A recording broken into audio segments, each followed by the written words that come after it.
ഈശോ മിശിഹായ്ക്ക് സ്തുതിയായിരിക്കട്ടെ. Science of Vagamon എന്ന പ്രോഗ്രാമിലേക്ക് ഏവർക്കും സ്വാഗതം.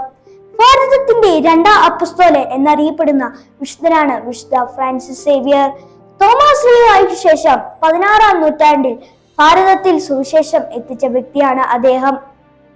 ഇന്ത്യ, ജപ്പാൻ, മലേഷ്യ എന്നീ 3 ഇടങ്ങളിൽ അദ്ദേഹം 10 വർഷം അധ്വാനിച്ചു. വിശുദ്ധ ഇഗ്നേഷ്യസ് ലയോളയോടൊപ്പം അദ്ദേഹം ഈശോ സഭ സ്ഥാപിക്കുന്നതിൽ മുൻകൈ എടുത്തു. ദരിദ്രരുടെ ഭക്ഷണം കഴിച്ച് ദരിദ്രരോടെ ജീവിക്കുകയായിരുന്നു അദ്ദേഹം. പകൽ പ്രസംഗത്തിലും പഠനത്തിലും, രാത്രി ദീർഘമായ പ്രാർത്ഥനയിലും അദ്ദേഹം കഴിച്ചുകൂട്ടി. ദൈവം തന്നിരുന്ന ആധ്യാത്മിക ആഹ്ലാദങ്ങൾക്കിടയിൽ അദ്ദേഹം അപേക്ഷിക്കുമായിരുന്നു, മതി കർത്താവേ മതി.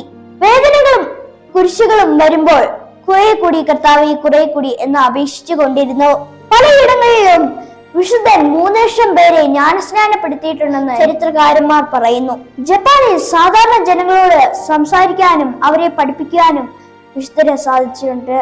ജപ്പാനിൽ നിന്ന് ചൈനയിലേക്ക് പോകാൻ ആഗ്രഹിച്ച അദ്ദേഹം ഷാങ്ചുവാൻ ദ്വീപിൽ വെച്ച് ടൈഫോൺ പിടിച്ച് 1552 ഡിസംബർ 2 വെള്ളിയാഴ്ച ഈശോ എന്ന തിരുനാമം ഉച്ചരിച്ച് സമാധാനത്തിൽ മരിച്ചു. അദ്ദേഹത്തിന്റെ ഭൗതിക ശരീരം ആദ്യം ഷാങ്ചുവാൻ ദ്വീപിലാണ് അടക്കം ചെയ്തത്. മരണം കഴിഞ്ഞ് 3 മാസത്തിന് ശേഷം കല്ലറ തുറന്നു നോക്കിയപ്പോൾ ഹൃദയത്തിന് കേടുപാടുകളൊന്നും സംഭവിച്ചിട്ടില്ലെന്ന് കാണപ്പെട്ടു. പിന്നീട് ആ തിരുശേഷിപ്പ് 1553 ഗോവയിലേക്ക് ബോൺ ജീസസ് ബസിലിക്കയിൽ സൂക്ഷിച്ചു.